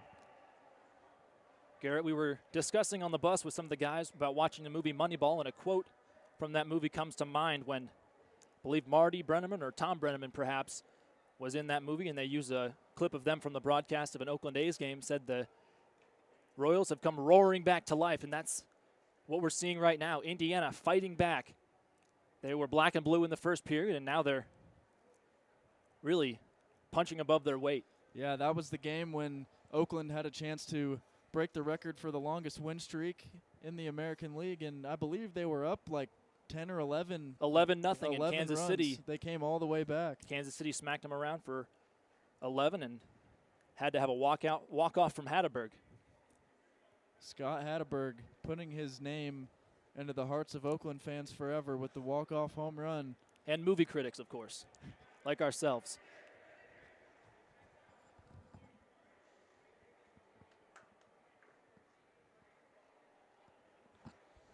I'm trying to remember who played Scott Hatteberg in the movie. I know Chris Pratt, I Chris think, Pratt, right? yeah, that's what I thought. Well, Garrett, look at this.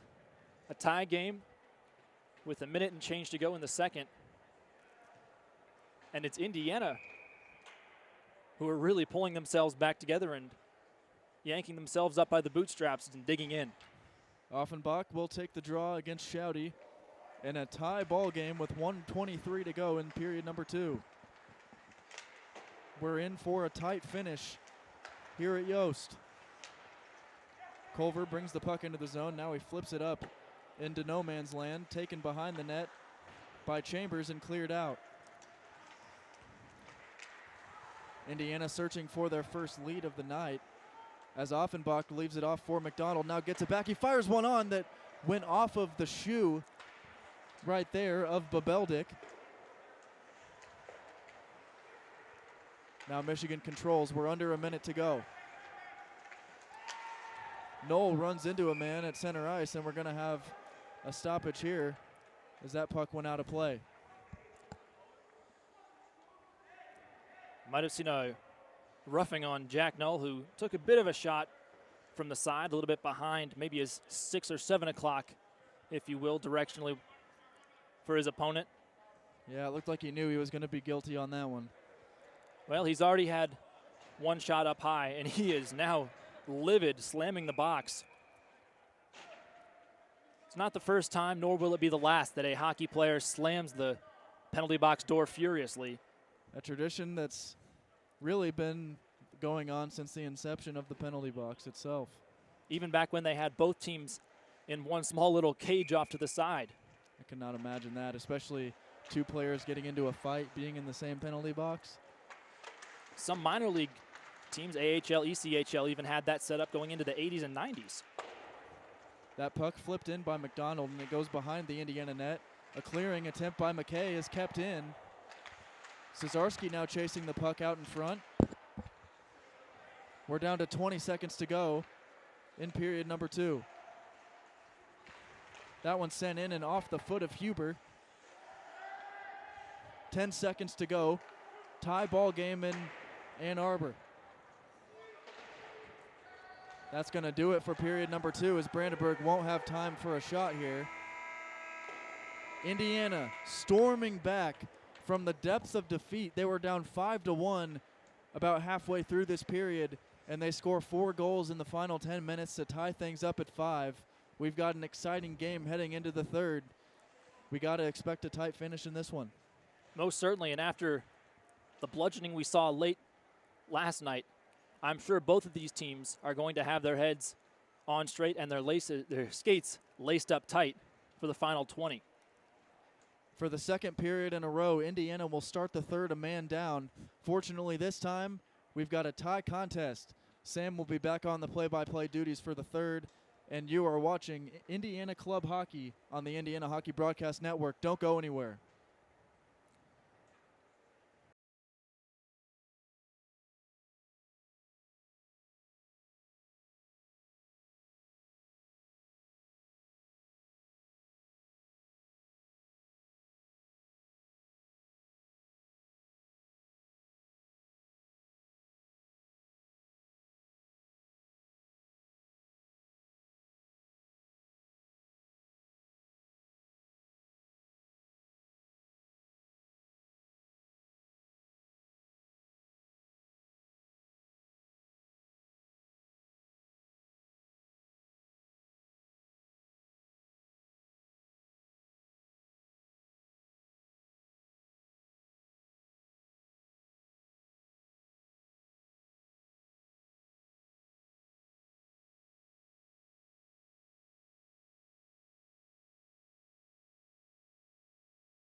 20 minutes are loaded back up on the big board. The Cream and Crimson are skating out and getting their legs moving once again. After 40 hard-fought minutes, we're all square at 5 apiece. Sam Weixler alongside Garrett Drake and Ben Stannard on tech and audio and everything else that has to be taken care of around here. We thank him for that. Michigan finally skating out in their white-colored sweaters with blue bottoms. In the cage, Wabeldik has made 19 saves. Billis has made 19 saves on 24 shots. And Bobeldik, 25 saves on 30. Bobeldik did not play yesterday. It was Chris Scott in between the pipes for Michigan who took the loss. And Garrett, Billis has to be a little bit tired after 5 full periods of play. Yeah, Billis has really been the iron horse for Indiana in net all season. They lost him a little bit before the end of the first semester with an injury, but he's been back in full force. He gave up 5 goals early, but he gave Indiana enough time to tie things up, and now all he's got to do is win this third period, and the Hoosiers will get the win. As I alluded to, the shots on goal are 30-24 in favor of Indiana. After 4 unanswered goals, both clubs are back on the sheet and ready to fight for these 3 points, or 2 points in this case, since it's not technically a league game. Garrett, we discussed this earlier, but because of the new division system that the TSCHL has implemented, you can only play 1 game each season against non-division opponents. And looking at the TSCHL standings here, this was pregame going into yesterday. Michigan and Indiana came into the weekend tied with 20 points, but they've actually leapfrogged, Indiana has, into the second spot. Indiana headed toward the north side, defending the south, and the home club, the Michigan Wolverines, headed from left to right. Pushed forward, and Jeremy skates onto it in the near corner. Chops at it, McDonald steals it away from him. Jeremy a quick steal, he's in the circle, shoots, deflection, rebound back towards Simino. He skies it into the net, and we'll have a stoppage in play. So Indiana, who are down a man at the moment, nearly had a shorthanded opportunity right off the hop. And Jeremy knows he had a great opportunity for a shorty there. It looked like his puck slid on the new ice a little bit. Always in the first minute or 2 of each period, we see that happen sometimes. Garrett, this will have to be a physical period from both teams, and we know Michigan is not afraid to take a few penalties late in a series. That Dayton versus Michigan series ended with 4 ejections in the final 60 seconds of play. As I say that, a big whack. Michigan player absorbing a hit, and Indiana resetting the defense to clear the puck out. They do as such, and 30 seconds remaining on this 5-on-4 for the Wolverines. Skating along the near boards, that's Suggs. He gets met by 3 different red sweaters, and it's roulette wheeled all the way over to the far corner. Persicki moves around a hit, tries to stick handle back to Williams, a one-timer chance. Just wide, and Indiana clears it again. Matthews jumps up to glove it at the blue line. Down low to Nels, a one-timer, fanned. Back to Matthews, a slap shot. Paddled away by Billis through traffic. Penalties expired, 1 more shot for Nels before Indiana's back to full. Null races over to the bench and climbs over. Drew Michelli emerges as the 5th man for Indiana. Brandenburg, a diagonal pass to the near side. D'Lo on a rush. He's got Michelli. Give and go. To Brandenburg. His shot gets knocked wide. He recovers it and pushes to D'Lo. Brandenburg slow to get up as he took a shot in the far corner. Yeah, he's going to go off after taking that. He's slow to get to the bench as well. Shouty crosses the big M logo, stick handles, gets pushed aside, and Billis drops down on the puck to freeze play. 18:07 to go here in the third period. 5-5 the score. Brandenburg looked like he might have got his arm or wrist bent up against the boards there, shaking it as he heads to the bench. This is not the most physical series we've seen by a long shot. When Indiana played St. Louis, the medical professionals on the far side of the rink ran out of chairs to put injured players in between periods. We did see the Michigan athletic trainer have to step on the ice a couple times yesterday. Odd man rush. Here's McDonald. Takes a whack. Left side shot straight into the giant yellow M on Bobeldik's chest. And we have played just over 2 minutes. Garrett, this will be a decisive third period and possibly the deciding 20 minutes unless we end up in an extra 5 minutes tacked on to the end of this one. Offenbach steps over to the stick side of Bobeldic. Michigan wins the draw. Jammed at by Kristen. And Offenbach flings it high into the air and out of play. At the beginning of the second period, really when Indiana led up their 5th goal to go down 5-1, I started talking about the positives they need to take away from this weekend no matter what the result here today. But they've given themselves a new life and a chance to win this game and go home 2-0 on the weekend. Draw right in front of the Michigan bench. Won by the Wolverines. Collins touches it up in the center circle. And it gets whacked around, still in the middle of the ice. Null moving forward, a wrister, a worm burner, if you will. Going into the near corner. McDonald, toe drag, gets knocked down from behind. Culver pulling away. He's got some speed across the blue line, gets forced away to the boards by Timmons. Culver swinging around, getting harassed as he has to hold on to it all the way across. Back toward Larson. Larson feeding to the slot, no one home. And Indiana's got a 3-on-3 rush. McDonald thinks about a slap shot, feints it, and now sliding along the goal line. Wraparound chance, rebound, no. Larson yanks it away and flies it free. Goodfellow, left circle, shot goes wide. O'Flaherty and Kenyon converge on the puck. Here's Krush on the near side. Stick handles right in front of the crease. He gets bounced around, and now we've got a whistle blown. We'll have to see who this one is on. Krush tried to move around right along the edge of the crease and got forced into the netminder as the twine came disengaged from the ice. 16:43 to go in the game. O'Flaherty wins the faceoff. Sharp angle shot gets knocked off the stick. Krush has it at the dot again. More stick handling, and Goodfellow handles the puck at the line. A one-timer to Krush, he misses it. And Michigan will have a rush the other way. They don't have numbers, and a big hit delivered by Goodfellow on the near side. Kicker, a speedy skater, chips it off the boards to himself and keeps moving. Now we may have an interference call as Krush put a shoulder into somebody. Pardon, that's Kenyon now putting a shoulder into somebody.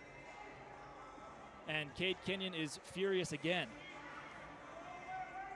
Yeah, I'm not sure that Kenyon even really knew what happened there. I think he got him with the stick, but it was clearly unintentional. So Indiana will have to hop back onto the penalty kill for 2 minutes. Not including last night's affair, Indiana 78% on the kill. And Michigan's power play, not necessarily superb, 17% in the games that have had statistics reported. Indiana had a big kill to start this third period. They need another right here. Indiana's got to keep the momentum in their favor. Here's Shouty at the right circle. His shot gets waffle boarded away by Billis. He had a man right in front of his eyelids and was able to make a play on it regardless. Poke check by Simoneau, and the puck slides across the dotted red line at center ice. We've played 5 here in the third. 5-5 the score. Rushing in is Keller. Slams it against the short boards and over to Shouty on the near side. Goodfellow moves in, as does Bonecutter. McKay jamming at it on the near side. McDonald for Michigan lining up a shot, but is unsuccessful at that. Rebound back toward him, and a shot goes off a couple different skaters and all the way down the ice where Bobeldic collects it. 65 seconds on the power play for Michigan. Keller quarterbacking the offense, letting his wide receivers, if you will, get set on either corner. It'll be a set play for Michigan as they get ready to move forward. Here's Mitchell at center ice. He avoids a big hit and then loses an edge. Brandenburg smacks it free and clears it forward. Indiana did well to prevent that set play from occurring. 35 seconds on the power play. A great clearance diagonally all 200 feet across the ice. A couple more of those and Indiana will be set. Possibly another set play for Michigan as Forstner emerges on the near side at the boards. Just outside the right circle, Billis chops at it and gloves it to himself impressively with 14:32 to go in the third and 18 seconds left on the Michigan power play. Well, Garrett, the crowd has quieted down from the fever pitch, relatively speaking, that it was in the first. Chambers off the draw, moves it forward for Indiana, and they are successful at clearing the puck all the way across. Again, Garrett, you're exactly right. 10 seconds before Kenyon, who is still visibly upset in the box, is allowed to emerge. 14 and change left, and an icing has been called. Kenyon slides out of the box, and Indiana will have a chance to set up in the attacking side of the ice. Great job getting back even there by this PK unit, who's really stood stout all weekend. Well, after this, Michigan will travel to Ohio State next weekend. We'll stay here, rather, for the Ohio State series. Back-to-back at 9 p.m. and a 5 p.m. on Friday night and Saturday afternoon. As mentioned earlier, Indiana will be taking on the Flyers of Dayton in a home-and-home next weekend. Roulette wheel all the way across. Huber redirects it toward Forstner. Odd man rush. Forstner has Mitchell on the far side. Stick handle, shoots. Good save, and it's under the legs of Billis to stop the clock at 10 seconds under 14 to go. Billis has had his work cut out for him through the first two periods. Not to mention that scary situation where the puck bounced under his elbow and he had to chicken wing slam his arm shut, if you will, Garrett, to keep it from bouncing through. We had the puck that hit off Timmons' skate earlier and almost got past Billis as well, so we've had more than one close call for number 30. Puck dropped to the stick side of Sammy Billis in the Indiana net. Michigan retreats and regroups. Billis scoops it off the ice about 6 inches above the skates of everybody out there, and we'll do it all over, Garrett. The deja vu strikes again. Off the draw, the shot goes through some bodies. Simoneau shielding the puck, but is unable to find a teammate to pass to. Goodfellow goes off right away after blocking that shot as well. Cesarski tries to thread it through, but Nellis moves it to Williams in the near corner. Cesarski pulls it free and lets Kicker skate onto it. Backhanded pass to no one in particular. Swallowed up by Michigan eventually as they try to regroup and knocked it back into the zone. Kristen finally getting over toward the bench. He appeared to be a little bit tired after that long shift. Rugby scrum behind the net. Simoneau's backhand clearance is unsuccessful, but finally the puck rolls head over heels all the way across the line. Rubishko lets the W pass go through his legs, and Kissel recovers it for Indiana just to the cream and crimson side of center ice. Rubishko goes down like a second baseman to block the puck, but he took a bad hop, and Anderson has to skate onto it. No real possession here, Garrett. A lot of back and forth and plenty of chippiness as well. Yeah, neither team really able to get past the neutral zone here early in the third. Again, McKay knocking it through. Could have been an over and back on Michigan, but play continues. DiLorenzo tried to fake out the defender. That really was a song. Against to the short boards on the far side. Timmons shovels it free, but it's right to the stick of Ben Keller for Michigan. Keller by himself on the near side, over at the right point. Takes a couple shots to the midsection, no penalty called. He slides around on his shin protectors, and the puck swings all the way around to an Indiana skater. DiLorenzo spins around like a top at the left point. Slap shot goes past the near side post. Brandenburg, another shot going wide, and it rolls to the crease. We'll have a stoppage in play. We'll have to wait for the hand signal at center ice. 11:29 to go here in the third, and still a tie game. Penalty on Shouty here. Elbowing on Trevor Shouty, the senior, has been called, so Indiana has a chance to do something again with the power play that's been successful twice today.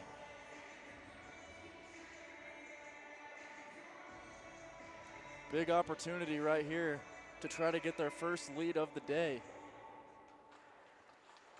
Draw was a little bit messy, but Michigan emerges with the puck. Chipping it free is Tyson Suggs. Kenyon swings and misses. And Cesarski has to figure out what to do with it behind his own net. 11-11 remaining in this game, unless we end up in overtime. McDonald across the red line and to the left circle. Leaves it to Kissel. Back toward McDonald. Shot on the backside, kicked away by Culver, and Cesarski can't keep it in the blue line. He sends it over toward Kenyon, laying it back to McDonald at the left circle. He gets manhandled and dragged down. Kenyon tried to go through the legs, and now fed to O'Flaherty. Kissel at the right circle. One-timer not in the right spot. Cesarski, a wrist shot, goes wide. A minute left on this power play for Indiana. They've got a good umbrella set up at the moment. McDonald outside the circle, backside. O'Flaherty thinks about it. Cesarski slap shot through traffic and just wide off a body. Rolling puck nearly found its way in right there. Kissel holds. McDonald tries to redirect it to somebody, but no one was home. There's Kissel trying to get it and is unsuccessful. O'Flaherty racing over.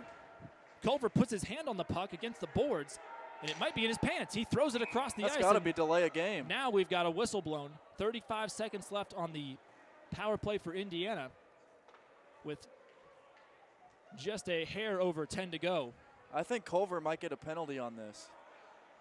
Well, he did throw the puck across the ice like a shortstop from the seat of his pants, Garrett. They're going to put him in the box. He laid on the puck as well, which is a delay of game all day. And Indiana's going to have a 5-on-3. Well, Garrett, I know it's a little cold to be making so many baseball references, but that's the only comparison I can really make. He was throwing toward his glove side, his left side, and diagonally all the way in Sammy Billis's general vicinity. He did his best Javier Baez right there, throwing from his behind, trying to get the runner at first, it looked like. Well, El Mago can do it, and so can Culver, but it sends him to the box. And Shouty is still in there as well. He'll have a buddy to chat it up with as Indiana gets set for a 5-on-3 at the half point of this third period. Krush in the far corner to D'Lo. Back to Krush at the right circle. Wrist shot off the bar and scores! Vladislav Krush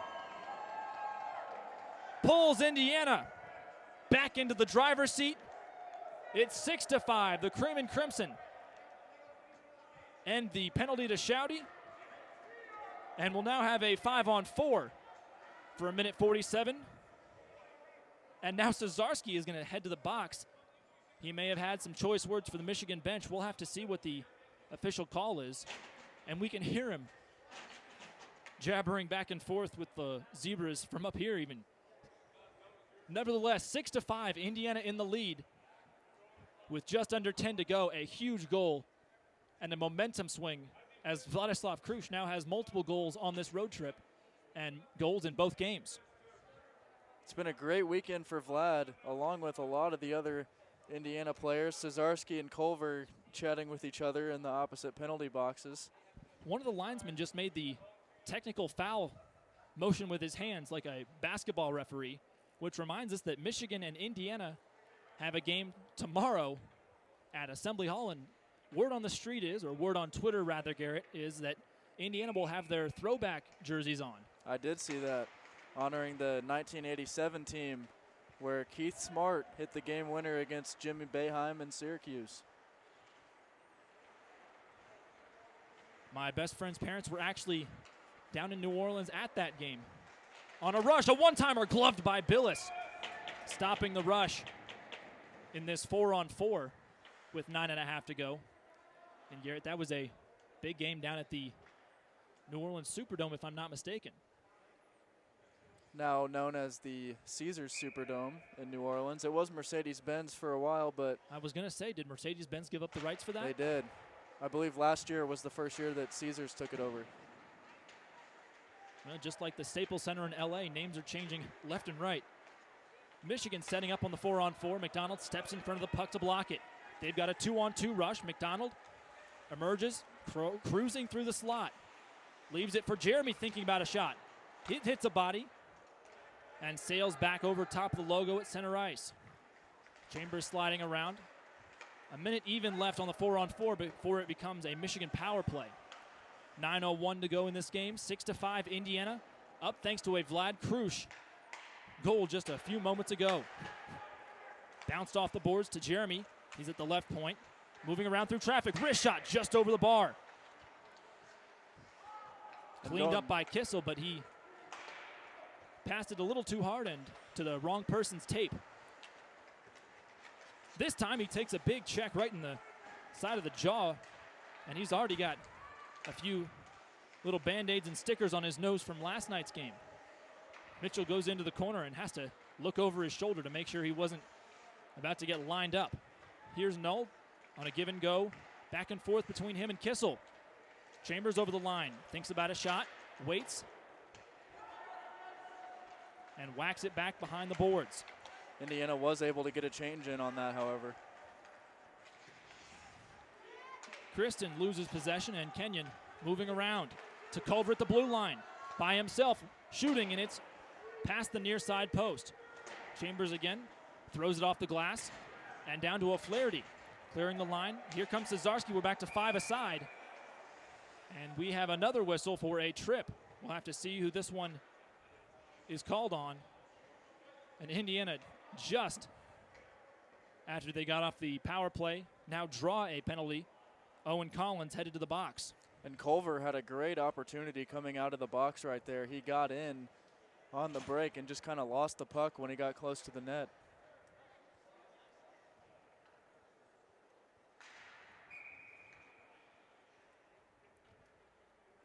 Seven and 3/4 minutes to go here from the Yost. Indiana on the power play. Kissel at the near point.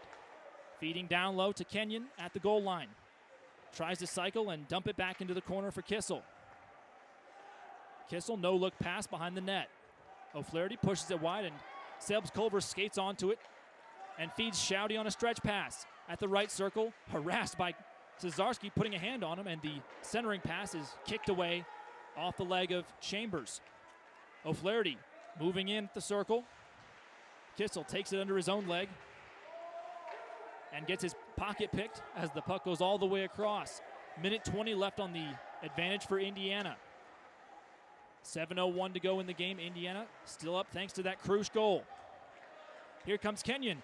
Dangles, thinks about it, shoots just over the bar. 69 seconds to go on this power play for the Cream and Crimson. McDonald outside the circle at the hash marks. Still trying to find something, and instead it goes all the way across the blue line. Indiana really did not take advantage of that opportunity to really set something up. Now D'Lo holds back in his own end zone and quarterbacks the offense from the goal line. Jeremy on the near side, cruising through neutral territory. Stick handles, wrist shot, waffle board save up into the high netting to stop play with 37 seconds left on this power play. Garrett, a face-off now in a favorable spot for Indiana. What do you think they need to do to keep the momentum on their side? Well, Sam, first of all, these final 6 minutes and 22 seconds are going to be the biggest of the season for Indiana. The amount of momentum that they would gain from a series sweep against Michigan this late in the season is impeccable. 5 unanswered goals by Indiana. Here's Vladislav Krush, who had one of them. Wrist shot through the glove and away. Rebound goes toward McDonald, who hit his own guy in the leg. Forstner goes down hard. It hit him on the soft spot right behind the knee.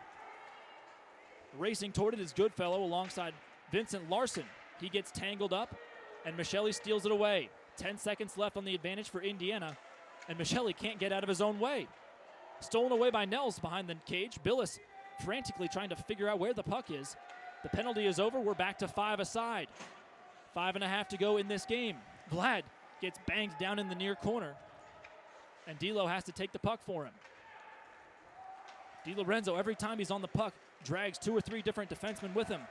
Stick handles around a man, gets harassed, and loses the puck in the process. Michelli on the near side. Feeds to the slot. McKay, a one-timer blocked away. Ricochets off the boards. Here comes Williams on a rush. Cesarski gives him a little forearm shiver, and the puck is whisked free. On the near side, DiLorenzo twirls around and circles to find somebody with the same color sweater. Here comes Shouty avoiding a hit tries to lay it off to a teammate, but McKay moves forward. Offenbach at the blue line gets pushed around and has to circle all the way back. Billis looks for icing, but it wasn't long enough. Culver getting jammed in the near corner. McDonald lets Offenbach do the dirty work and flick it free, and now we've got a whistle by the official on the near side. 4:37 to go in this final full frame. 6-5, Indiana on top of the Wolverines of Michigan here at the Yost.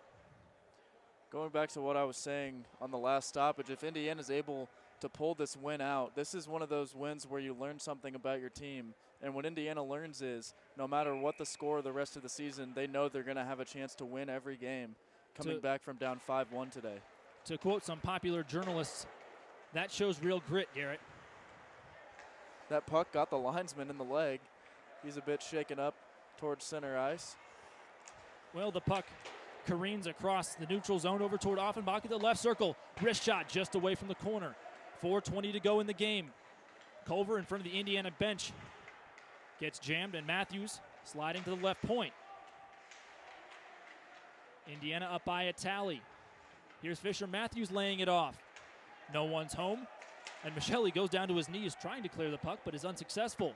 Timmons charging into the near side at the half dashers. Jam job by Michelli. He thrusts it free. Offenbach chips it across the glass. Indiana on an odd man rush. Michelli near side. Backside. McDonald's shot goes high into the air and is gloved by Bobeldick, who leaned over his left side and wrapped around the post to stop play.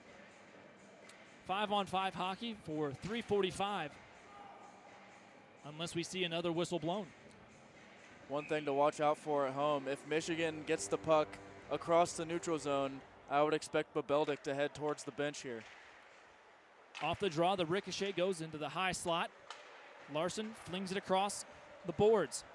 Goodfellow stands his ground at the blue line. Now to D'Lo. He gets pinned and wrestled down onto all fours, and Larson tried to grab the puck with his hand. No whistle blown, and it's sent behind the cage again. 3-on-3 crime. McDonald and Michelli doing a little bit of back and forth battle. Forstner and Mitchell moving forward for Michigan until Forstner is run off the puck. Shot from Huber goes wide and just finds glass. All the way down the ice, here's D'Lo moving by himself. Now he's got Brandenburg in tow, thinks about something. His pass is stopped momentarily, and then Brandenburg goes head over heels right next to Bobeldick. Kissel flinging the edge of his stick at the puck. Still 5-on-5. No missing goaltender as of yet. Here's McKay curving around defenseman at the hash marks, at the goal line. Sharp angle shot back off the cage. Nearly thought that went in, and the whistle will be blown as neither Kissel nor Pizzatello could figure out how to get that puck free. 2:40 to go. Garrett, the slimmest of leads for Indiana right now. 5 unanswered between the second and third. And Indiana knows they're about to go a man down. It's going to be a 6-on-5 whenever we get the empty net. But if you can get a good look and put this game on ice, Indiana's got to look to score. Draw in front of the penalty boxes. Won by Michigan, but Cesarski thrusts it forward. 2.5 to go. Bobeldick is frozen in the paint. Keller pushes it free. Kristen spins around and had a little bit of a dive action, but to Persecki at center ice. And then McKay, who runs into his own man at a breakaway opportunity, almost happened for Williams. A quick centering pass goes through everybody's legs. That was too close for comfort right there. 2 minutes to go. Bobeldick still in the crease. Suggs throws a diagonal pass across the neutral zone. Williams takes a big body. Shot goes high over the glass. Billis just looked at it as it sailed over his head. Play continuing in the Indiana side of the ice. And now Jeremy's got a 1-on-1. Now a 2-on-1. Krusch is with him. Centering pass. A jam job covered up by Bobeldick with 1:41 to go. Garrett, that was oh so close to being the insurance goal Indiana needs. Krusch almost got number 2 on the day. It looked like he fumbled it a little bit. Might have had too much steam going towards the goalkeeper, and he had to try to hold up at the last second to avoid barreling into Bobeldick. Draw pushed free, and Michigan able to roulette wheel the puck all the way down the ice for icing. And all that did was chew off about 7 or 8 seconds from the big board. They're going to have to pull Babeldik here soon. They can't wait too long. I know you want to get the puck on the other side of the ice, but they might not have that luxury here. Garrett, tensions are going to be high for the next 93 seconds. I wouldn't be surprised if somebody draws a penalty or mouths off a little bit too much to an official. Draw one in their own end by Michigan.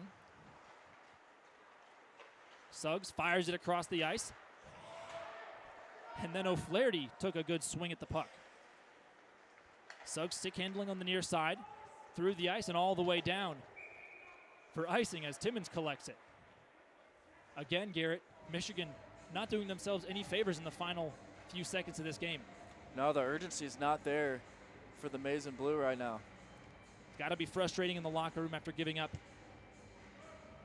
a full 5 goals. You know, 2 unanswered goals is one thing, 3 and 4, and then 5.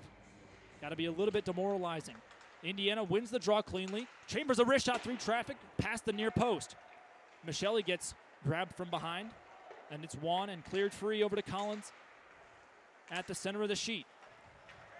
We have 60 seconds to go, 6-5. Indiana in the lead here in Ann Arbor in Game 2 of this 2-game series between Tri-State Collegiate Hockey League opponents. Bounced off the glass on the near side. Goodfellow holding it at the blue line, but finally whacked away in front of the Indiana bench. Kicker chips it free, and it's loose in the crease. D'Lo almost had a golden opportunity, but couldn't get the edge of his stick onto it. 35 seconds left, a rugby scrum in the near side corner. Matthews frees the puck. Empty net now for Here Michigan. comes Huber on the rush. It's a 3-on-2. Leaves it for Mitchell, who gets jabbed and poked, and a glove save made by Billis on the wrister from a long ways away. 22 seconds to go. And Indiana, as you alluded to, Garrett, is down a man, not by any fault of their own, but simply by the fact that Michigan has no other choice in this situation. I know Indiana's going to want to get the puck at the empty net here, but you got to watch out for the icing. You don't want to take a couple of those with only 20 seconds left.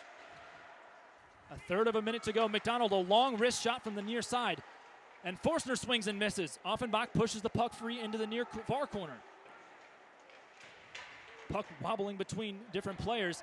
5 seconds left, and Michigan has to exit the zone. McDonald trying to line up a slap shot. And that's how this series ends. 5 unanswered goals for the Cream and Crimson. 6-5 the final score.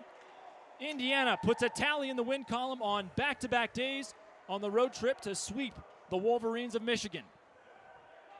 It was an incredible weekend for the Bloomington boys, and they came up here on a long bus ride yesterday, laid it on Michigan early, ended up winning by a hefty margin yesterday. The game was a little bit closer here today. They had to make a comeback, but they had enough energy left in the tank, and they come away with a 6-5 victory.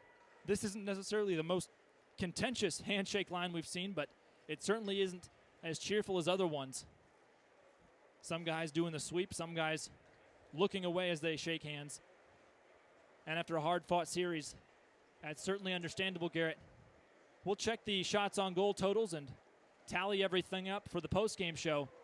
But for Ben Stannard, our crewman, alongside Garrett Drake, I've been Sam Weixler on the call. We hope you enjoyed it. Indiana getting wins on back-to-back days. 6-5 the final score. The Cream and Crimson put a tally in the win column. This is Club Ice Hockey at Indiana University on the Indiana Hockey Broadcast Network.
Welcome back to this Saturday edition of Indiana Hockey Postgame Live. I'm your host, Garrett Drake.